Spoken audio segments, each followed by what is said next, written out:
Chapter 9. Queen Alice. "Well, this is grand," said Alice. "I never expected I should be a queen so soon. And I'll tell you what it is, Your Majesty," she went on in a severe tone. She was always rather fond of scolding herself. "It'll never do for you to be lolling about on the grass like that. Queens have to be dignified, you know." So she got up and walked about, rather stiffly just at first, as she was afraid that the crown might come off. But she comforted herself with the thought that there was nobody to see her. "And if I really am queen," she said, as she sat down again, "I shall be able to manage it quite well in time." Everything was happening so oddly that she didn't feel a bit surprised at finding the Red Queen and the White Queen sitting close to her, one on each side. She would have liked very much to ask them how they came there, but she feared it would not be quite civil. However, there would be no harm, she thought, in asking if the game was over. "Please, would you tell me?" she began, looking timidly at the Red Queen. "Speak when you're spoken to," the Queen sharply interrupted her. "But if everybody obeyed that rule," said Alice, who was always ready for a little argument, "and if you only spoke when you were spoken to, and the other person always waited for you to begin, you see nobody would ever say anything, so that—" "Ridiculous!" cried the Queen. "Why, don't you see, child?" Here she broke off with a frown, and after thinking for a minute, suddenly changed the subject of the conversation. "What do you mean by if you really are a queen? What right have you to call yourself so? You can't be a queen, you know, till you've passed the proper examination, and the sooner we begin it, the better." "I only said if," poor Alice pleaded in a piteous tone. The two queens looked at each other, and the Red Queen remarked with a little shudder, "She says she only said if." "But she said a great deal more than that," the White Queen moaned, wringing her hands. "Oh, ever so much more than that." "So you did, you know," the Red Queen said to Alice. "Always speak the truth. Think before you speak, and write it down afterwards." "I'm sure I didn't mean—" Alice was beginning, but the Red Queen interrupted her impatiently. "That's just what I complain of. You should have meant. What do you suppose is the use of a child without any meaning? Even a joke should have some meaning, and a child's more important than a joke, I hope. You couldn't deny that, even if you tried with both hands." "I don't deny things with my hands," Alice objected. "Nobody said you did," said the Red Queen. "I said you couldn't if you tried." "She's in that state of mind," said the White Queen, "that she wants to deny something, only she doesn't know what to deny." "A nasty, vicious temper," the Red Queen remarked, and then there was an uncomfortable silence for a minute or two. The Red Queen broke the silence by saying to the White Queen, "I invite you to Alice's dinner party this afternoon." The White Queen smiled feebly and said, "And I invite you." "I didn't know I was to have a party at all," said Alice. "But if there is to be one, I think I ought to invite the guests." "We gave you the opportunity of doing it," the Red Queen remarked, "but I dare say you've not had many lessons in manners yet." "Manners are not taught in lessons," said Alice. "Lessons teach you to do sums and things of that sort." "And you do addition?" the White Queen asked. "What's 1 and 1 and 1 and 1 and 1 and 1 and 1 and 1 and 1? "I don't know," said Alice. "I lost count." "She can't do addition," the Red Queen interrupted. "Can you do subtraction?" Take 9 from 8. 9 from 8? I can't, you know, Alice replied very readily. But she can't do subtraction, said the White Queen. Can you do division? Divide a loaf by a knife. What's the answer to that? I suppose, Alice was beginning, but the Red Queen answered for her. Bread and butter, of course. Try another subtraction sum. Take a bone from a dog. What remains? Alice considered. The bone wouldn't remain, of course, if I took it, and the dog wouldn't remain. It would come to bite me, and I'm sure I wouldn't remain. Then you think nothing would remain? Said the Red Queen. I think that's the answer. Wrong, as usual, said the Red Queen. The dog's temper would remain. But I don't see how. Why, look here, the Red Queen cried. The dog would lose its temper, wouldn't it? Perhaps it would, Alice replied cautiously. Then, if the dog went away, its temper would remain, the Queen exclaimed triumphantly. Alice said as gravely as she could, they might go different ways. But she couldn't help thinking to herself, what dreadful nonsense we are talking. She can't do sums a bit, the Queens said together with great emphasis.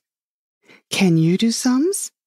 Alice said, turning suddenly on the White Queen, for she didn't like being found fault with so much.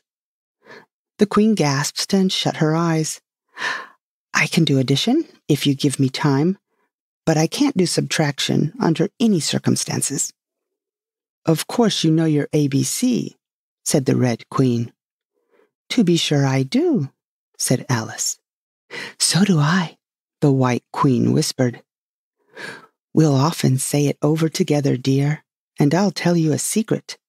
I can read words of one letter. Isn't that grand? However, don't be discouraged. You'll come to it in time. Here the Red Queen began again. Can you answer useful questions? She said. How is bread made? I know that, Alice cried eagerly. You take some flour. Where do you pick the flour? The White Queen asked. In a garden or in the hedges? Well, it isn't picked at all, Alice explained. It's ground. How many acres of ground? Said the White Queen. You mustn't leave out so many things. Fan her head, the Red Queen anxiously interrupted. She'll be feverish after so much thinking.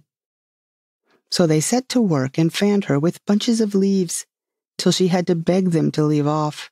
It blew her hair about so. She's all right again now, said the Red Queen. Do you know languages? What's the French for fiddle-dee-dee? Fiddle-dee-dee's not English, Alice replied gravely. Whoever said it was, said the Red Queen. Alice thought she saw a way out of the difficulty this time. If you tell me what language fiddle-dee-dee is, I'll tell you the French for it, she exclaimed triumphantly. But the Red Queen drew herself up rather stiffly and said, Queens never make bargains. I wish queens never asked questions, Alice thought to herself. Don't let us quarrel, the White Queen said in an anxious tone. What is the cause of lightning?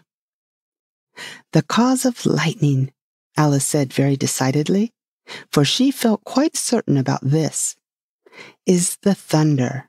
No, she hastily corrected herself. I meant the other way. It's too late to correct it, said the Red Queen. When you've once said a thing, that fixes it, and you must take the consequences. Which reminds me, the White Queen said, looking down and nervously clasping and unclasping her hands. We had such a thunderstorm last Tuesday. I mean, one of the last set of Tuesdays, you know. Alice was puzzled. In our country, she remarked, there's only one day at a time. The Red Queen said, That's a poor, thin way of doing things. Now here, we mostly have days and nights 2 or 3 at a time, and sometimes in the winter we take as many as 5 nights together, for warmth, you know. Are 5 nights warmer than 1 night, then? Alice ventured to ask. 5 times as warm, of course. But they should be 5 times as cold by the same rule. Just so, cried the Red Queen, 5 times as warm and 5 times as cold. Just as I am 5 times as rich as you are, and 5 times as clever. Alice sighed and gave it up. It's exactly like a riddle with no answer, she thought. Humpty Dumpty saw it too, the White Queen went on in a low voice, more as if she were talking to herself. He came to the door with a corkscrew in his hand. What did he want? Said the Red Queen. He said he would come in, the White Queen went on, because he was looking for a hippopotamus. Now, as it happened, there wasn't such a thing in the house that morning.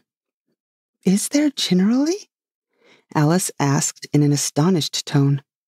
Well, only on Thursdays, said the Queen. I know what he came for, said Alice. He wanted to punish the fish because... Here the White Queen began again. It was such a thunderstorm, you can't think.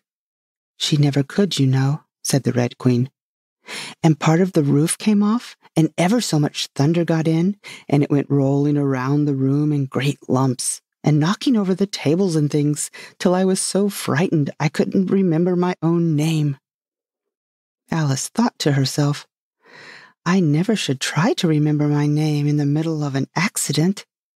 Where would be the use in it?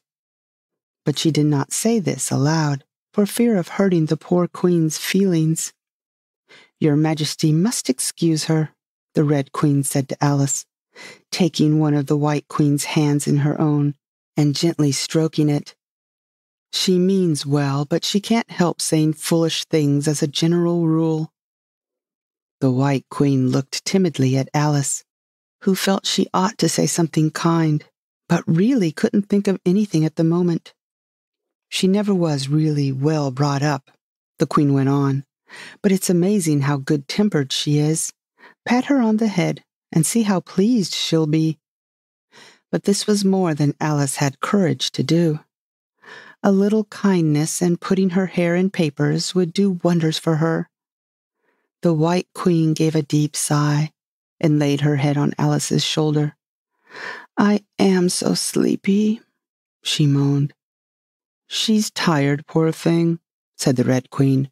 Smooth her hair, lend her your nightcap, and sing her a soothing lullaby. I haven't got a nightcap with me, said Alice as she tried to obey the first direction, and I don't know any soothing lullabies. I must do it myself, then, said the Red Queen, and she began.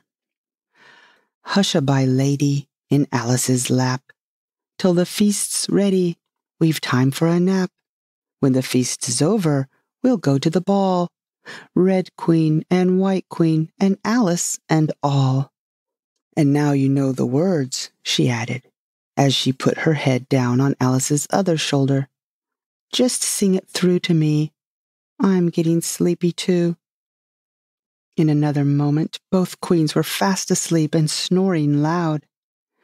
What am I to do?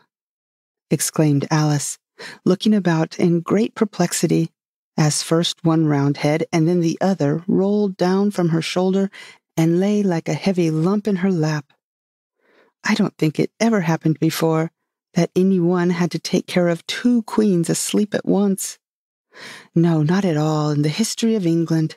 It couldn't, you know, because there never was more than 1 queen at a time. Do wake up, you heavy things, she went on in an impatient tone, but there was no answer but a gentle snoring.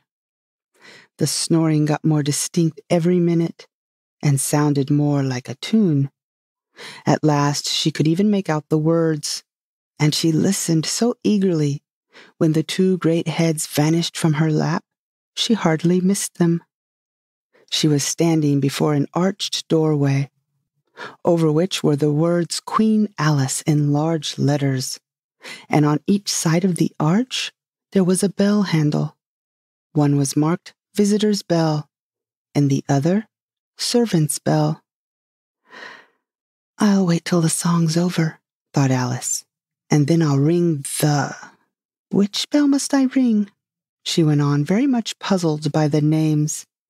"I'm not a visitor, and I'm not a servant. There ought to be one marked Queen, you know." Just then the door opened a little way, and a creature with a long beak put its head out for a moment and said, "No admittance until the week after next," and shut the door again with a bang. Alice knocked and rang in vain for a long time, but at last a very old frog, who was sitting under a tree, got up and hobbled slowly towards her. He was dressed in bright yellow and had enormous boots on. "What is it now?" the frog said in a deep, hoarse whisper. Alice turned round, ready to find fault with anybody. "Where's the servant whose business it is to answer the door?" she began angrily. "Which door?" said the frog. Alice almost stamped with irritation at the slow drawl in which he spoke. "This door, of course." The frog looked at the door with his large, dull eyes for a minute. Then he went nearer and rubbed it with his thumb, as if he were trying whether the paint would come off. Then he looked at Alice. "To answer the door," he said. "What's it been asking of?" He was so hoarse that Alice could scarcely hear him. "I don't know what you mean," she said. "I talks English, doesn't I?" the frog went on. "Or are you deaf? What did it ask you?" "Nothing," Alice said impatiently. "I've been knocking at it." Shouldn't do that," the frog muttered. "Vexes it, you know." Then he went up and gave the door a kick with one of his great feet. "You let it alone," he panted out, as he hobbled back to his tree. "And it'll let you alone, you know." At this moment the door was flung open, and a shrill voice was heard singing. To the looking-glass world it was Alice that said, "I've a scepter in hand, I've a crown on my head. Let the looking-glass creatures, whatever they be, come and dine with the Red Queen, the White Queen, and me." And hundreds of voices joined in the chorus. "Then fill up the glasses as quick as you can, and sprinkle the table with buttons and bran. Put cats in the coffee and mice in the tea, and welcome Alice with 30 times 3. Then followed a confused noise of cheering, and Alice thought to herself, 30 times 3 makes 90. I wonder if anyone's counting. In a minute there was silence again, and the same shrill voice sang another verse. "O looking-glass creatures," quoth Alice, "draw near. 'Tis an honor to see me, a favor to hear. 'Tis a privilege high to have dinner and tea, along with the Red Queen, the White Queen, and me." Then came the chorus again. "Then fill up the glasses with treacle and ink, or anything else that is pleasant to drink. Mix sand with the cider and wool with the wine, and welcome Queen Alice with 90 times 9. 90 times 9? Alice repeated in despair. "Oh, that'll never be done. I'd better go in at once." And there was dead silence the moment she appeared. Alice glanced nervously along the table as she walked up the large hall, and noticed that there were about 50 guests of all kinds. Some were animals, some birds, and there were even a few flowers among them. "I'm glad they've come without being asked," she thought. "I should never have known who were the right people to invite." There were 3 chairs at the head of the table. The Red and White Queens had already taken 2 of them, but the middle one was empty. Alice sat down in it, rather uncomfortable in the silence, and longing for someone to speak. At last the Red Queen began. "You've missed the soup and fish," she said. "Put on the joint."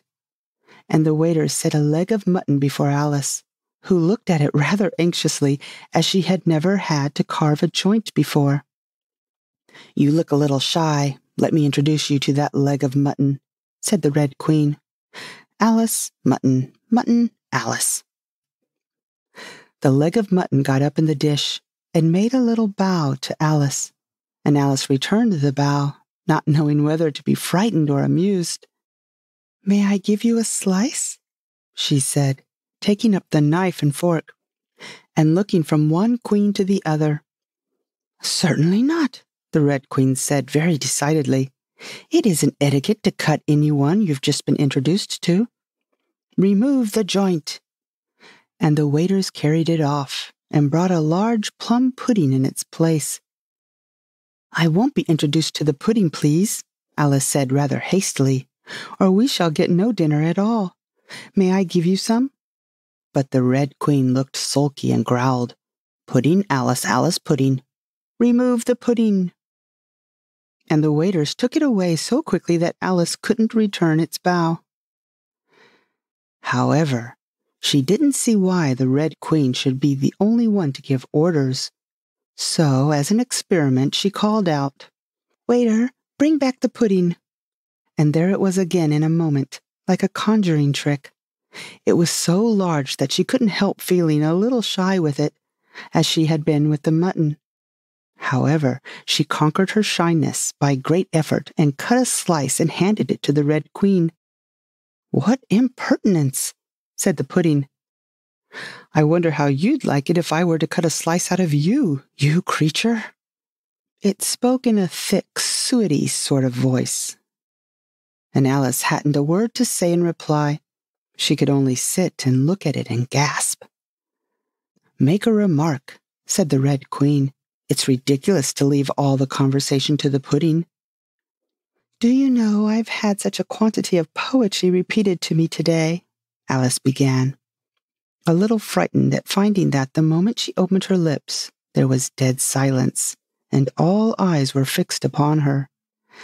"And it's a very curious thing, I think. Every poem was about fishes in some way. Do you know why they're so fond of fishes all about here?" She spoke to the Red Queen, whose answer was a little wide off the mark. "As to fishes," she said very slowly and solemnly, putting her mouth close to Alice's ear, "Her White Majesty knows a lovely riddle, all in poetry, all about fishes. Shall she repeat it?" "Her Red Majesty's very kind to mention it," the White Queen murmured into Alice's other ear, in a voice like a cooing of a pigeon. "It would be such a treat. May I?" "Please do," Alice said politely. The White Queen laughed with delight and stroked Alice's cheek. Then she began. "First the fish must be caught. That is easy. A baby, I think, could have caught it. Next the fish must be bought. That is easy. A penny, I think, would have bought it. Now cook me the fish. That is easy, and will not take more than a minute. Let it lie in a dish. That is easy, because it already is in it. Bring it here, let me sup. It is easy to set such a dish on the table. Take the dish cover up. Ah, that is so hard that I fear I'm unable, for it holds it like glue, holds the lid to the dish while it lies in the middle, which is easiest to do. Undish cover the fish or dish cover the riddle. Take a minute to think about it, and then guess," said the Red Queen. "Meanwhile, we'll drink to your health. Queen Alice's health," she screamed at the top of her voice, and all the guests began drinking it directly. And very queerly they managed it. Some of them put their glasses upon their heads like extinguishers, and drank all that trickled down their faces. Others upset the decanters and drank the wine as it ran off the edges of the table. And 3 of them, who looked like kangaroos, scrambled into the dish of roast mutton and began eagerly lapping up the gravy, just like pigs in a trough, thought Alice. You ought to return thanks in a neat speech, the Red Queen said, frowning at Alice as she spoke. We must support you, you know, the White Queen whispered, as Alice got up to do it, very obediently, but a little frightened. Thank you very much, she whispered in reply, but I can do quite well without. That wouldn't be at all the thing, the Red Queen said very decidedly, so Alice tried to submit it with a good grace. And they did push so, she said afterwards, when she was telling her sister the history of the feast. You would have thought they wanted to squeeze me flat. In fact, it was rather difficult for her to keep in her place while she made her speech. The two queens pushed her so, one on each side, that they nearly lifted her up into the air. I rise to return thanks, Alice began, and she really did rise as she spoke. Several inches. But she got hold of the edge of the table and managed to pull herself down again. Take care of yourself, screamed the White Queen, seizing Alice's hair with both of her hands. Something's going to happen. And then, as Alice afterwards described it, all sorts of things happened in a moment. The candles all grew up to the ceiling, looking something like a bed of rushes with fireworks at the top.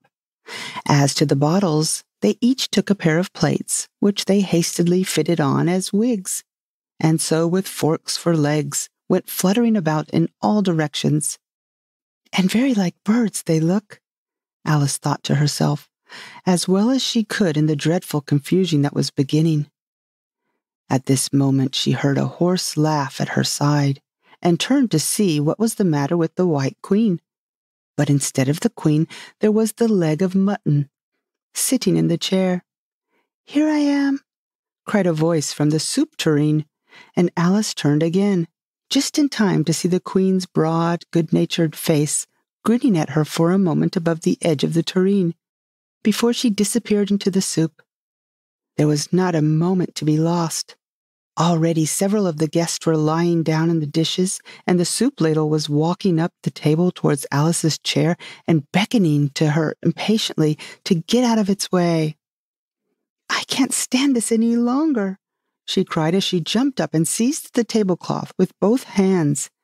One good pull, and plates, dishes, guests, and candles came crashing down together in a heap on the floor.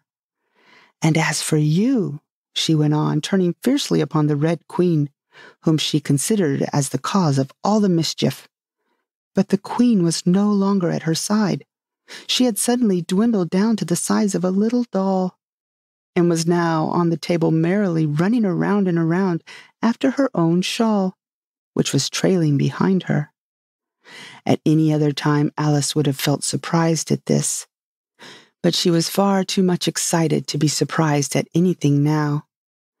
As for you, she repeated, catching hold of the little creature in the very act of jumping over a bottle which had just lighted upon the table, I'll shake you into a kitten, that I will. Chapter 10. Shaking.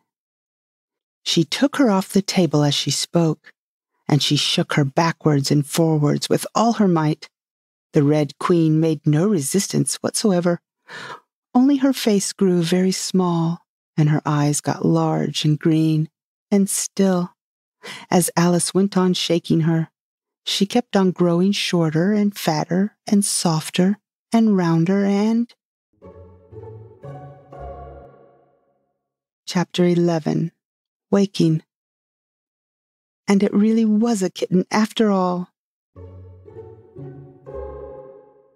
Chapter 12. Which dreamed it? Your Majesty shouldn't purr so loud, Alice said, rubbing her eyes and addressing the kitten respectfully, yet with some severity. You woke me out of, such a nice dream. And you've been along with me, kitty, all through the looking-glass world. Did you know it, dear? It is a very inconvenient habit of kittens, Alice had once made the remark, that whatever you say to them, they always purr. If they would only purr for yes and mew for no, or any rule of that sort, she had said, so that one could keep up a conversation. But how can you talk with a person if they always say the same thing? On this occasion, the kitty only purred, and it was impossible to guess whether it meant yes or no. So Alice hunted among the chessmen on the table till she had found the Red Queen. Then she went down on her knees on the hearth rug and put the kitten and the queen to look at each other. "Now, Kitty," she cried, clapping her hands triumphantly, "confess that was what you turned into." "But it wouldn't look at it," she said when she was explaining the thing afterwards to her sister. "It turned away its head and pretended not to see it. But it looked a little ashamed of itself, so I think it must have been the Red Queen." "Sit up a little more stiffly, dear," Alice cried with a merry laugh, "and curtsy while you're thinking what to do. What to purr. It saves time, remember?" And she caught it up and gave it one little kiss, just in honor of having been a Red Queen. "Snowdrop, my pet," she went on, looking over her shoulder at the white kitten, which was still patiently undergoing its toilet. "When will Dinah have finished with your white majesty, I wonder? That must be the reason you were so untidy in my dream, Dinah. Do you know that you're scrubbing a white queen? Really, it's most disrespectful of you." "And what did Dinah turn into, I wonder?" she prattled on, as she settled comfortably down with one elbow in the rug and her chin in her hand to watch the kittens.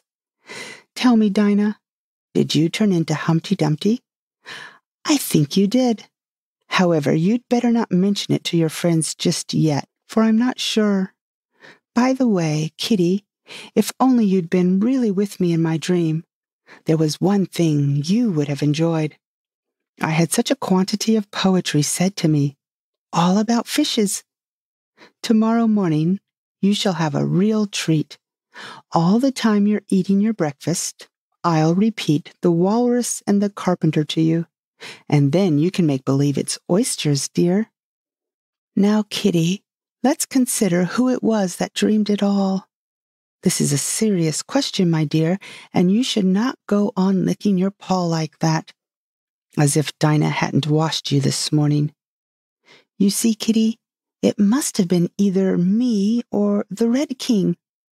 He was part of my dream, of course, but then I was part of his dream, too. Was it the Red King, Kitty? You were his wife, my dear, so you ought to know. Oh, Kitty, do help to settle it.